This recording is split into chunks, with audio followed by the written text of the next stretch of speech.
Hi, my name is Nene, and welcome to the very first tutorial in C++. In today's class, I'm going to introduce you to what the C++ programming language is, how to get the tools ready for programming C++, and then in the next tutorial, I'll take you through how to create and run simple programs in C++. Alright, my guess is that if you're watching this video, you probably have a basic understanding of what a programming language is. But if you don't really have much understanding of what a programming language is, it's more like a set of instructions for writing computer programs. Okay, so if you want to know more about all these things, you can go ahead to my website over here, and then you check out my videos and tutorials. You can also check out my programming C++. I have some basic notes and sample codes over there which will make you understand what the programming language is more clearly. Alright, C++ is a middle level programming language. This basically means is that it has a combination of both high level and low level programming language priorities.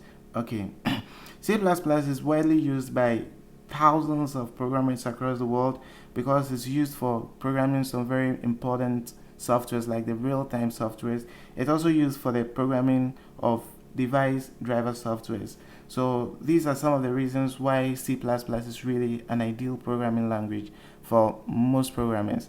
Okay, so the tools we will need for programming C++ include a text editor and a compiler.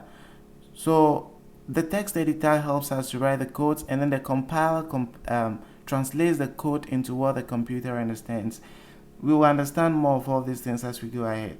So without wasting time to get the text editor separate and also getting the compiler differently, we just go ahead and download an IDE. An IDE is basically an integrated development environment.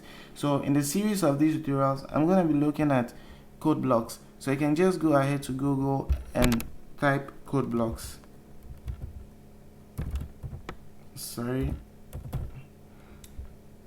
Alright, so here we go. We have our code blocks over here. So code blocks is not the only IDE you can use. You can also use Visual Studio from Microsoft. And then if you've already watched my Visual Basic tutorials, then it probably means that you have your Visual Studio installed in your system. You can go to the Visual Studio and check out the C++ column and use that one also for programming C++. Alright, so the first link over here takes us to the home of code blocks. You click on that link, and then it opens up the code blocks page for you. So you can use the left or the top navigation menus over here to get the code blocks installed. So we have some of the different types of the versions of code blocks that you can download and install on your system.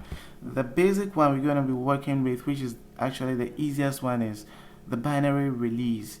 Okay, so this network is slow. Alright, so we're going to download the binary release over here.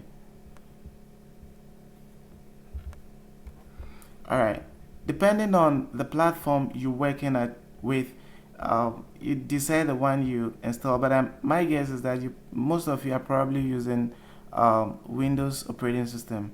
Okay, so if you're using Linux or even using Mac, you still have the choice to download and install this on your system. So let's go ahead to the Windows column.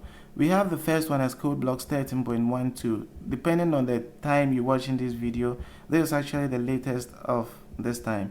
Okay, so we have the code blocks 13.12 setup, and then we also have code blocks 13.12 MINGW setup. What the MINGW setup means is that it also comes with a compiler at once. So when you have this one installed on the system, it does everything for you straightforward. You just install and then you continue. So we go and download from sourceforge.net. Okay, I already have it installed on my system, so it gives me a pop-up menu which is telling me that if existing file is complete, show download and a whole lot of things. Okay, I won't even continue to download this because I already have it downloaded and installed on my system. So if you don't have it, you just follow this step and install it on a computer. The installation is just a basic computer software installation, which is very simple. Some basic accept the license agreement, then next till you finish that installing this on a computer. It's very simple. So this is a basic introduction to C++ programming. In the next tutorial, I'll take you through how to write and run some basic programs in C++. So thank you guys for watching, and don't forget to subscribe to my YouTube channel.